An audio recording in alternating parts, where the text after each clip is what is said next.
right, everybody, and welcome back to another episode of the Fearcast. This is the podcast dedicated to OCD and anxiety spectrum disorders and getting your life back. I'm your host, Kevin Foss, and I'm a licensed therapist specializing in OCD and anxiety disorders. Thank you all so much for joining me for today's episode. Today's a fun episode. Today's an episode that I have not, in a format, in a style that I have never done, and I'm kind of into it. I kind of like it, and I'll explain why. But first of all, this for those of you who are new, this is a question and answer based podcast. You, the listener, can send me, the therapist, questions about OCD and anxiety spectrum stuff, or how to help your friend with it, or to help your mom with it, or your kid is dealing with something, or you're just a curious kitten and you just want to know about stuff, and that's also fine too. But you can send me a question. Go over to fearcastpodcast.com. You can send me a message by clicking on the submit a question link. You can send me an audio question via the SpeakPipe button. Click on that little thing, record your little voice, and it will get to me, and I will hear it, and I will likely record something on a future episode, on the nearest episode, really. You can also do that over at the Instagrams. I am Fearcast Podcast over there. Send me a DM, record your voice over there, and I will get that question there. Of course, email it to me at questions@fearcastpodcast.com. Either way, send me your question, and that is actually what Lemon did today. That's right. The person's name is Lemon. Lemon is getting their question answered today. So it's a really fun question. I love these existential types of questions about intentions and values and thoughts and where they come from and how do I live my life and meaning and all that stuff. And it's super fun. And it's a trap. It's a trap, friends, for therapists. Oh, if you want to trap your therapist, you talk about existential stuff and they will suck them right in. And that's kind of what happened in the answer today, but it's kind of not what happened. We caught ourselves as we are supposed to do. So we're going to get on to that. But I had a friend join me to answer this question. So I had my good friend Lauren Rosen jump on to talk about help me answer Lemon's question. So let me tell you a little bit about her. I don't think I have anything to share at the very top end. Oh, I'm most likely, if you are in the Southern California area, at the end of May, March, April, May, I think at the end of May, OCD SoCal is going to be doing their local conference again. OCD SoCal is the group that has sponsored the online conference, which is a fantastic way to get information about OCD and to learn about it and to learn from masters on the subject all over the world, all over the country. It's a great way to jump on. And I think pretty inexpensive because you obviously don't have to fly to wherever the conference is, but that's a good way to do it, the online conference. Check them out. But OCD SoCal offers a small kind of local conference. It's going to be at one of the local community colleges. It's really cool. It's really small. You can really ask good questions. There's a panel at the end of it. I'm lucky enough to be part of that this year. We'll see. We're formulating what talks we're going to give, but I was asked to speak, and I'm hoping to be able to speak. So if you are in the SoCal area and you'd like to get to know more people in the OCD world, meet some therapists, hear some good talks, have some questions answered, go check it out. If you are all over the country, look up your local IOCDF affiliate. There's going to be a bunch of information out there, and they usually put on activities and walks and fundraisers and other things that it would be great if you are looking to get connected. So let's see here. All right. Well, why don't I just tell you a little bit about Lauren, and then we'll jump into it. So Lauren Rosen is a psychotherapist and the founder and director of the Center for the Obsessive Mind. She is a well-respected member of the OCD and anxiety treatment community. Lauren is the author of the Mental Compulsions Workbook for OCD. She regularly speaks at conferences on the topics of OCD, anxiety, and eating disorders, and she has offered lectures and keynote presentations on these subjects too. She's the co-host of the Purely OCD podcast and an advocate for those with OCD and anxiety disorders. So without further ado, here is my conversation with Lauren Rosen. Hi. I recently started listening to this podcast, and it's been a huge help on my journey. My name's Lemon. I've had OCD since I was 4. I'm 19 now. And I've recently been experiencing a recurrence of an episode that I haven't had for like 5 years. been okay up till recently. I know subsets are more of a categorization than a suggestion, but I have existential and somatic OCD and health OCD, but this has nothing to do with that really. I've been questioning purpose in life as a lot of people do, I think, with existential OCD. But on top of that, I've been questioning my own existence, right? So, whether I exist, how I exist, whether my emotions are mine or not. And I was wondering if there's a way, I know that to find meaning in life, you have to assign your own meaning. And I've never had trouble with that, but recently I've been having trouble with it because if I don't know if my emotions are mine or my values are mine, or if they're coming from an outside source and nothing's actually real, how do I still find meaning in any of that? I don't know. Thank you for listening, though. Bye-bye. All right.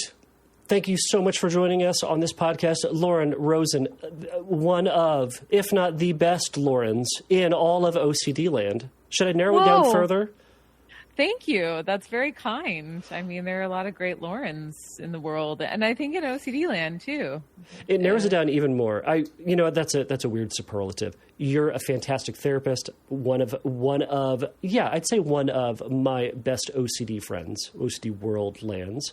Yeah, Whoa, friends. 100%. That works? No. I mean, I'm totally on board with that. I'm just that was a big deal for you to come out on the airwaves about that. So thanks. That's right. I feel very honored. That's right. Coming out with that, yeah. I'm no longer going to lie about our acquaintanceship. And all right, Joe. The previous way I would have introduced you is this is Lauren Rosen, one of the people I know. Yeah, which would also be true. And it is, yes, I do know you. Well, now that we've moved past that awkward introduction, everybody, thank you so much for joining us. So we played Lemon's question, and it's a great question.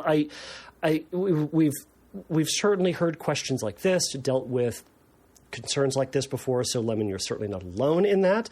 But I love having Lauren on, since she is an absolute expert when it comes to mental compulsions, mindfulness, pursuing and seeking and pursuing your values. So I'm so glad to have her on to talk about your answer and to see if we can help point you in the right direction. Yeah, absolutely. And I just want to at the outset say, Kevin and I have presented actually a lot on mental compulsions, but this disorder has a way of folding in on itself. Mm-hmm. Like in Inception, when the whole city starts to fold in on itself, and it's so disorienting, right? So you're given this this life raft of okay, here's, you can, check in on your feelings, and you can accept your feelings, and you can get in touch with your values, and that's going to support you. And then it's yeah, but what if those aren't your values? Mm-hmm. Right? That doubt starts to creep in. And if you've got this disorder, you're just going to you're going to tango with that because it seems like a really important question to answer. Mm-hmm. So my heart goes out to Lemon as a starting off point. It's so tough and so frustrating, really, to be trying to navigate all of this and a very busy and inquisitive philosophical mind. Mm-hmm. Yeah. And to that end, it's like that philosophical component of this. It really is. That's part of the stuff that draws people in, right? Folks with, it sounds like Lemon certainly is a thoughtful person, wants to get to the bottom of things, wants to know. And it feels like getting to the bottom of this, getting to the bottom of her values, understanding what is her thought, who she is, what she's about, feels like the way out of this. And I know we've talked on this podcast before that, the OCD's lie is, one of OCD's many lies, is the way out of this problem is through the content of the obsession. And the way out of it isn't through that. It is through the discomfort of the uncertainty and, in fact, not dealing with the content of it. But that feels so wrong, especially in this, especially as we talk about know thyself and doing things that matter and follow your gut and all those. Be authentic, by the way. Just don't you gotta be yourself. Sure that you're completely 100% yourself. Yeah. Right. Yeah. Right. Yeah. So, and all those are helpful.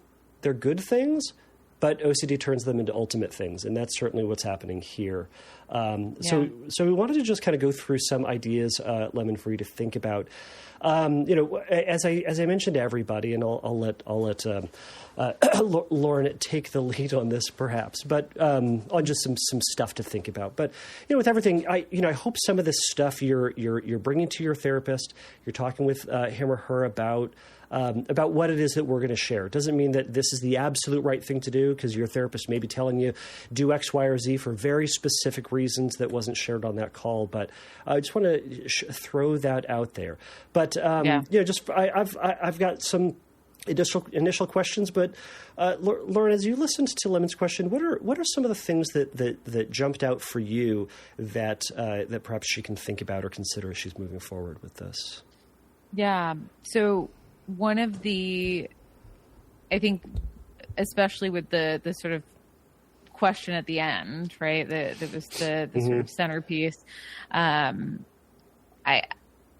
I heard was, and we were sort of touching on this before we started recording, certainly existential theme, which Lemon noted, but also obsessing about treatment and about doing treatment perfectly, right? Again, this life raft is here, and it's values, and if we get values right, but I have to get it right. And if I don't get it right, then I'm never going to be okay. Right. Is the sort of setup for, okay, well, I have to figure this out. I have to get certainty about what my values are and doing them absolutely, or else I'm stuck. So, and actually to her point, there's very a lot of knowledge there, right? That they're just sort of categories that are helpful to sort of, consider, right? When we're trying to see our own experience through this lens of how is this obsessive? How is this compulsive? Where can we interrupt this cycle? And so, but through that lens, I guess what I'm hearing is that the typical obsessions are,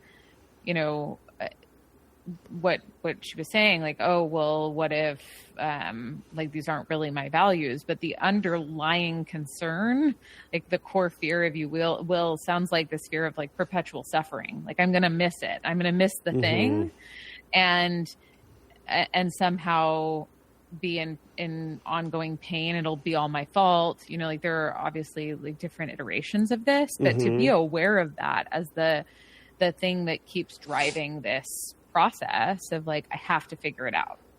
Yeah. And that's that urge to figure it out is absolutely going to be one of those things that we target on in therapy, of noticing when that urge comes up and, in a sense, ignoring that urge, that there's right. No more information that you're going to be able to gather by relitigating and going back to the beginning of this rumination. You're never going to get more information about it. So being aware of where that pull is. I think it's really helpful, when we're working with someone, to think about what their core fear is, as you mentioned, because that's really going to guide, what is it about this thought that feels so dangerous? What's at stake here, essentially? Conceptually, theoretically, from OCD's standpoint, it's what could you lose? What will it cost you? What's the danger involved with this? So what if I'm wasting my whole life? Right? What if I'm not knowing, and what if I don't really, really know who I am? Am I just going to feel disconnected? I was also wondering, and I'm curious about your thoughts on this element of the control component or the out of control component. In other words, if they're my values, then I'm guiding the ship. But if there are other values, then something else is guiding me. Now I'm not in control. And I don't know to what degree that may be playing a role here. It may not be. I may just be thinking randomly about things. But I know for some folks there can be that concern of like, now I'm not in control. Well, if I'm not in control and I'm not following through, then what? But, something to think about. Right.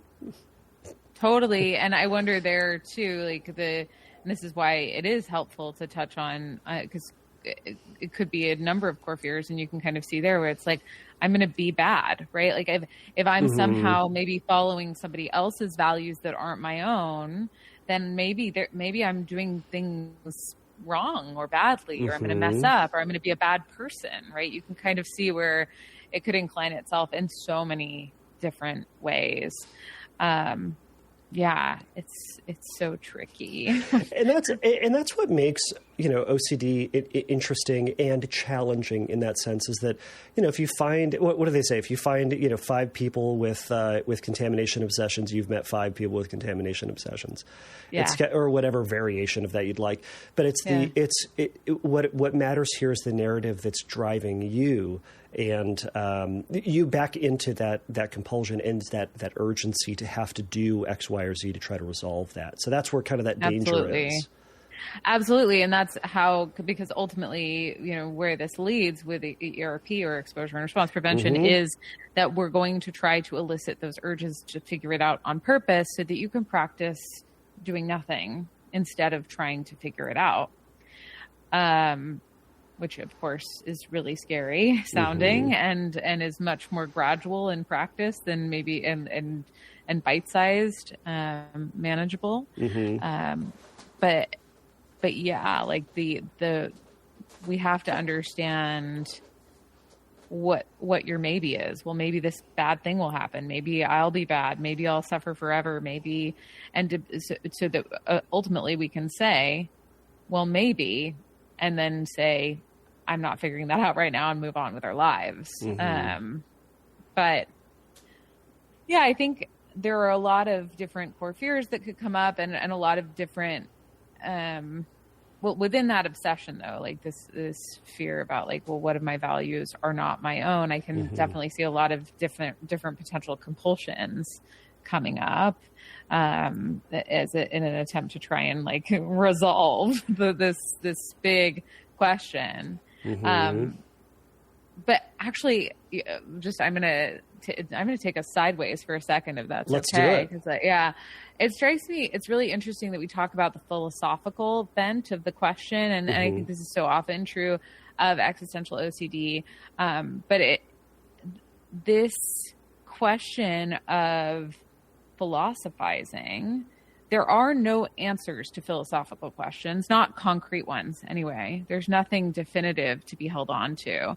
And so, I mean, you can see this in like certainty doesn't exist for anyone, but certainly with questions that are inherently ambiguous, they lend themselves to just constant spinning and spinning. Like, how does one know that one's values are one's own? We don't, is right. Like, and not to be like blatantly triggering, but like, I don't think anyone knows that. Right. And we're all influenced by so many different entities and factors that it's like, there is no answer, right? Like there's no way to say like, that's my value. I know it for sure. 100%. It was not influenced by anyone else, because we don't live in a vacuum, right? We're constantly, being influenced by so many different sources. And so the question is unanswerable, and maybe this is something that come back to later, but some of the research that I did when writing my book on mental compulsions. What's the name of the book again? What's the name of the book? Oh,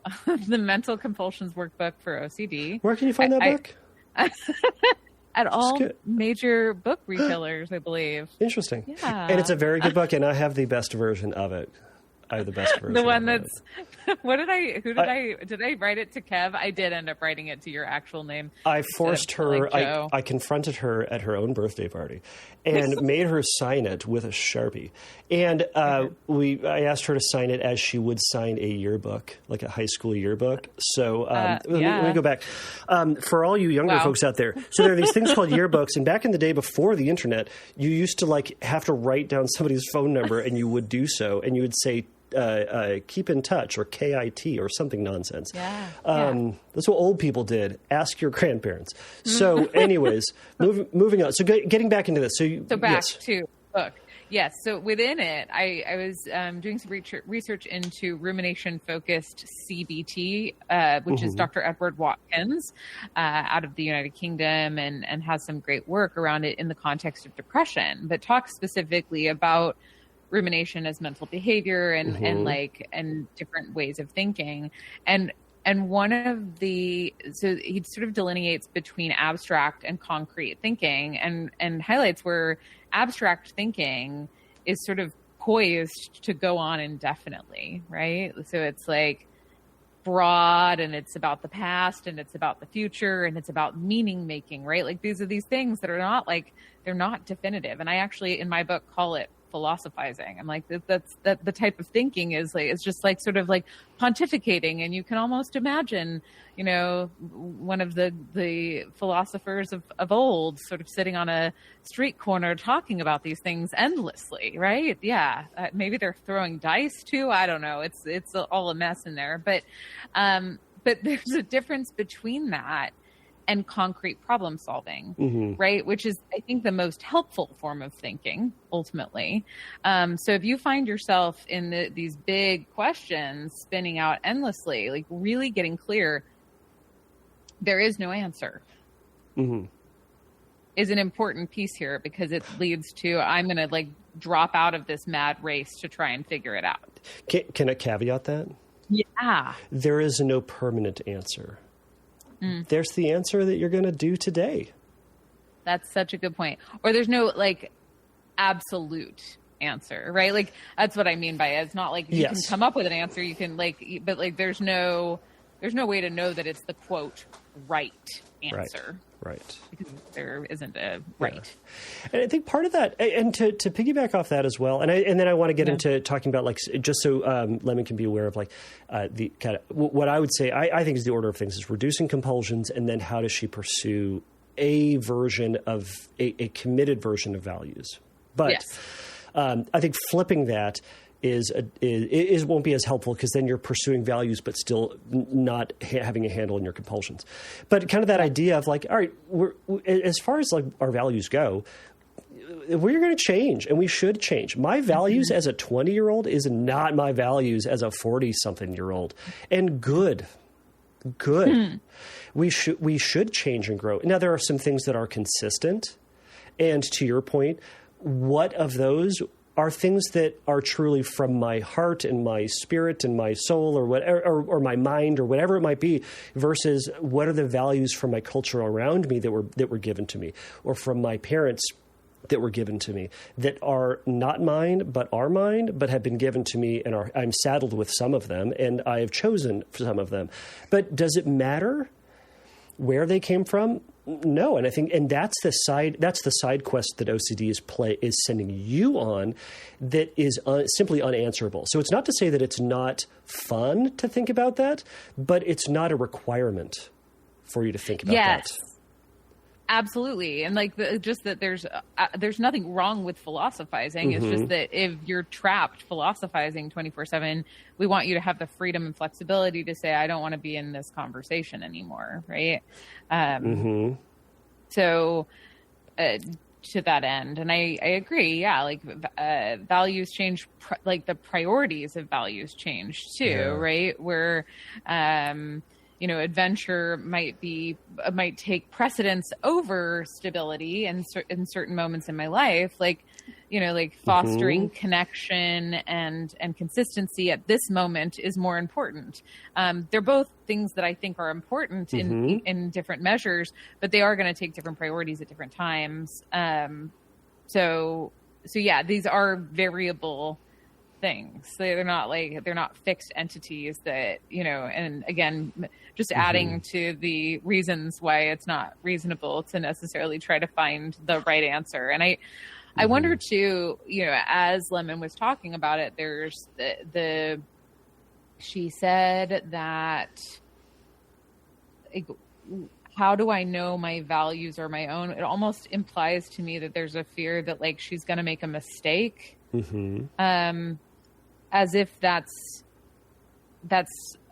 the end of it, right? Like, oh, well, I mistook my values and that's it. Like, versus maybe you prioritize one value in one situation and then you're like, ooh, I don't know that really was the way that I wanted to handle that. And maybe that doesn't take priority next time, right? It becomes like a self-correcting sort of experience. Yeah, kind of this idea that like you made a choice point and now you made a left when you should have made a right, and now you're on this trajectory where you're off on your own, existential timeline, or the wrong one, whatever it is.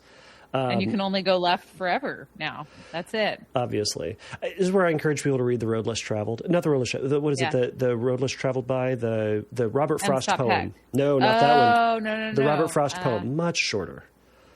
It's a lot shorter. Yeah, I think it is called The Road Less Traveled. I think actually that book is the title of it. The Road Not Taken. The Road Not Taken. Yeah, that. Yes. So read that. It's all about making choices, and we make choices. We don't know if path A is going to curve around to path B. We don't know if path A never gets you to path B ever. But that's what he says at the end. I made a choice, and I'm saying this with a sigh. I took the road less traveled by, and that has made all the difference. It could be a sigh of relief. Oh, I'm so glad I chose this road. Or a sigh of regret. I should have taken path B. But we don't know. We simply don't know. It could be both at the same time. And also, do you know what I'm thinking just now as we're talking about all this because stuff? I can't read your mind, no. No. Oh, that's such a shame. I wish you could.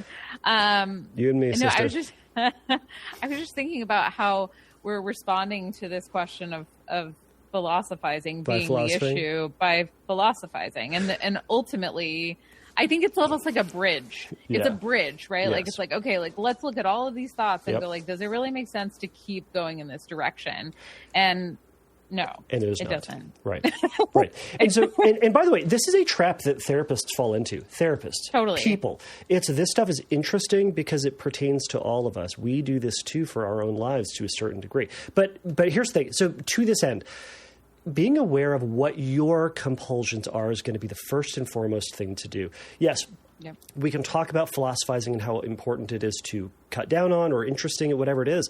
But, what are the compulsions that you do, the thinking process, the activities, the avoidances that you do, not because you enjoy it, but because you feel that you have to in order to get out of this pain or this living hell that you find yourself in. So what are some when you work with folks with this kind of subtype, what are some compulsions that you find that maybe Lemon is experiencing?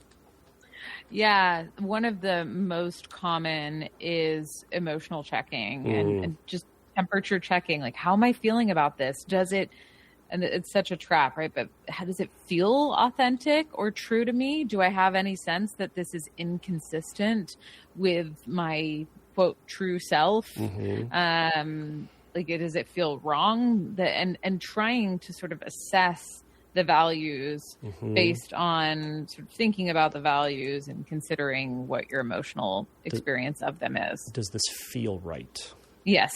Right. Whatever right it feels like, by the way. But yeah, I see that a lot, and then a lot of ruminating, right? Like trying to dig meaning out of anything, right? Like, oh, well, I thought about this concept or this value when this was happening. It made me feel good. So then it must maybe, or this person said this and I don't really like that person. So maybe I shouldn't be valuing that, or, prioritizing that value in terms of how I'm showing up in the world. So just a lot of mental chewing the cud, so to speak, right? Just going over and over and over, trying to get that like definitive sigh, right? Like, oh yeah, I got it. That moment where it feels like you finally got it. Yes. And there is a peace in it, but give it 20 seconds. Right, exactly. And then all of a sudden it's like, but what about this? You didn't think about this, and now it doesn't feel right. Maybe you need to do it again. Right. And you're back off to the races. I do think this, I see a lot of people spending long stretches in their own heads about this particular matter, right? Because and it comes up all the time too. Let's imagine you're in recovery, like early in recovery, and you're trying to like figure out, well, what qualities are most meaningful to me? Like what values do I want to be prioritizing here? And then, like it's going to come up all the time. So you're gonna have all of these moments to sort of reconsider, well, but maybe that's not my value and maybe I should do this. And then all of a sudden, I guess Lemon in her recording mentioned like health anxiety. So let's imagine that like Lemon gets triggered about something related to health and then is like, oh, right, well, I'm supposed to like let my values guide my actions. How do I do that here? And now it's like, oh, well, now we're back into compulsions because I'm just going to try and figure this out. Even if initially the thought was, well, what if I'm really sick and trying to figure out if you're really sick or not. Do you see what I mean? And to that end, it's first step to that is catching yourself when you know that you're engaging in a habit, a pattern, a way of thinking that is now no longer serving you. It's not to say that it's a bad way of thinking, because we want to be able to think about our health and think about who we are and what's important to us. But but there's a line where at some point then we say, you know what, it's good enough for today. It's good enough for right now, and I'm going to now put this plan into action. OCD then says that it's the yeah buts or the what ifs or you haven't thought about that, and that's what gets you. That's where we go. Yep, I see it. I know it's there, and maybe I'm gonna have chosen the wrong path.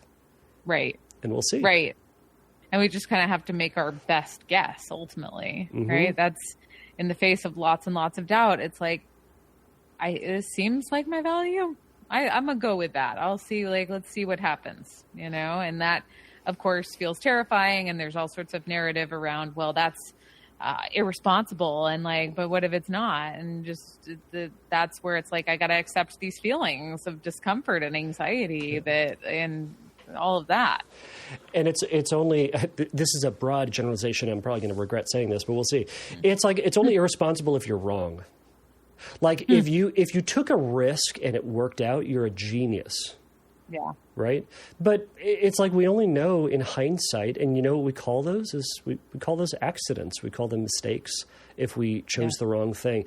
No one sets out to go, you know what I'm going to do?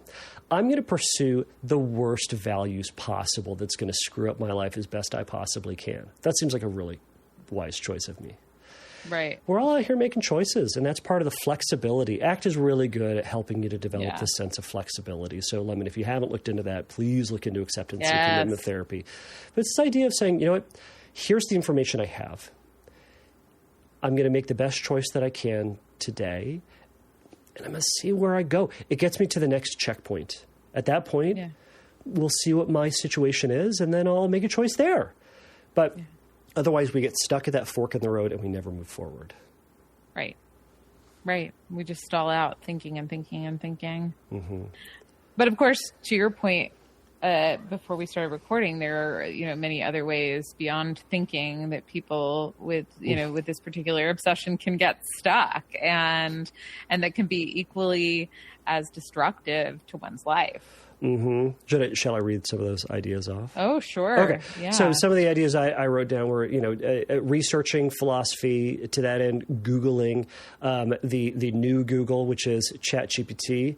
And I've fallen down a ChatGPT rabbit hole, and you just keep you're like, oh, I'm going to ask all these questions, get all these answers. And then 10 minutes later, you're like, well, that's a good comparison. I should ask Chat. And it's happy to answer every question you could possibly throw at you.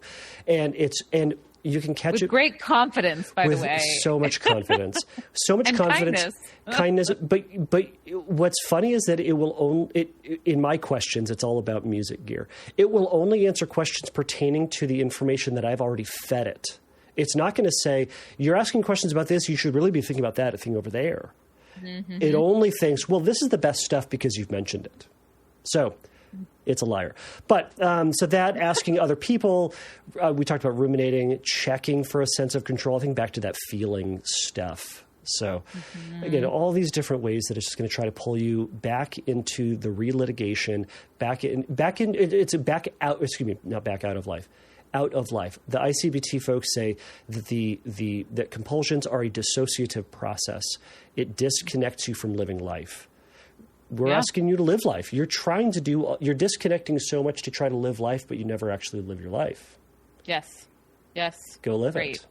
Go live it instead of, trying to do the thing so that you can live it. Because the thing that you're trying to do so that you can live it is actually interfering with you living it. Exactly. Bam. Brains, man. Stupid brains. They're so tough. I will say the reassurance seeking can be very, very challenging. And you already nodded to the fact that therapists too can get caught up in that question answer cycle.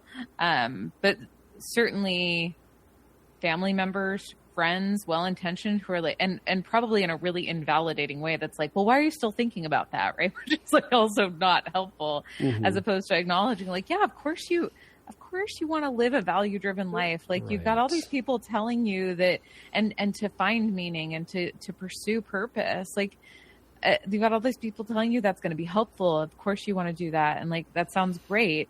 And also it doesn't seem like this is getting us anywhere. So let's go have an ice cream.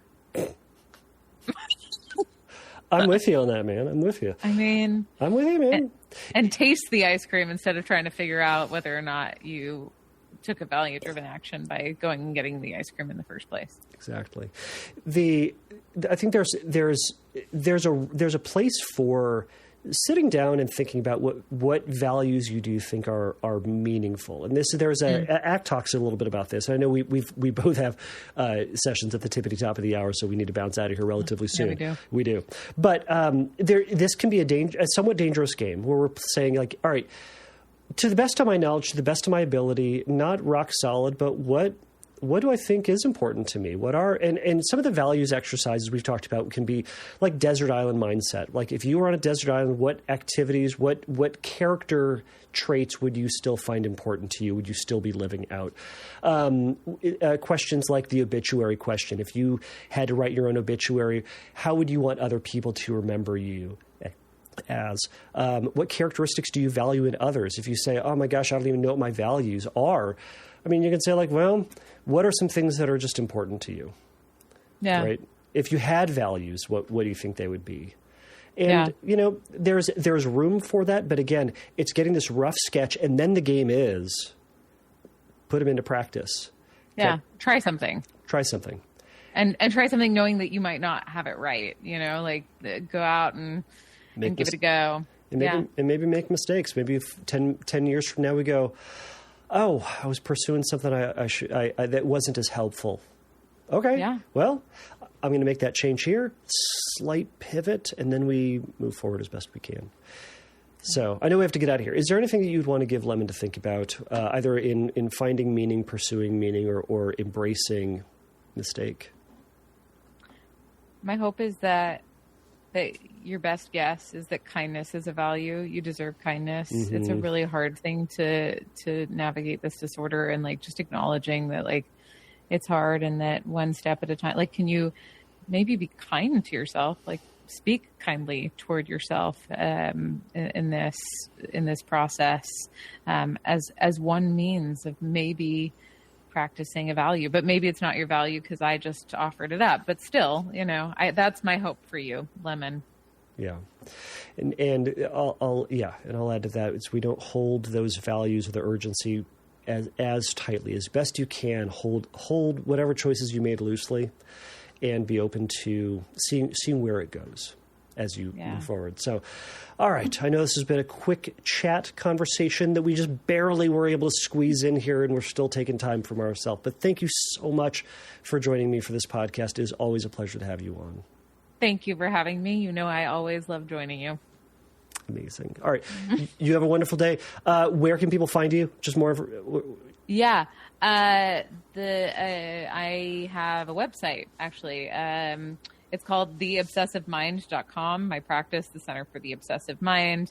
There's the Instagram page at The Obsessive Mind. We've got the Purely OCD podcast, and now the book, the Mental Compulsions Workbook for OCD.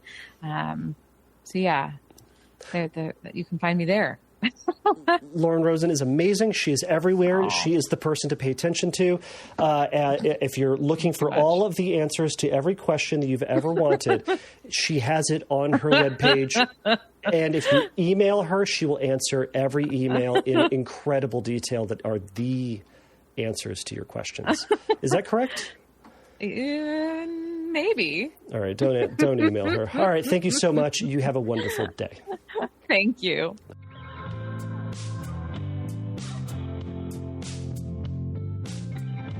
Thank you for listening to the Fearcast. If you would like your question answered on a future episode, please click on the Submit a Question link at fearcastpodcast.com. If you would like your question answered sooner, please send me a recording of your question to questions@fearcastpodcast.com or by sending me an audio message through Instagram by DMing me at fearcastpodcast on Instagram. If you like the Fearcast, please write a review on your podcast platform of choice. Please remember that the Fearcast is not a substitute for psychotherapy. If you need a little bit of help in your recovery, please go over to fearcastpodcast.com and click on the Find Help link, and there's going to be some information for you there. So until next time, take a risk, challenge yourself, and don't take your brain too seriously. Bye.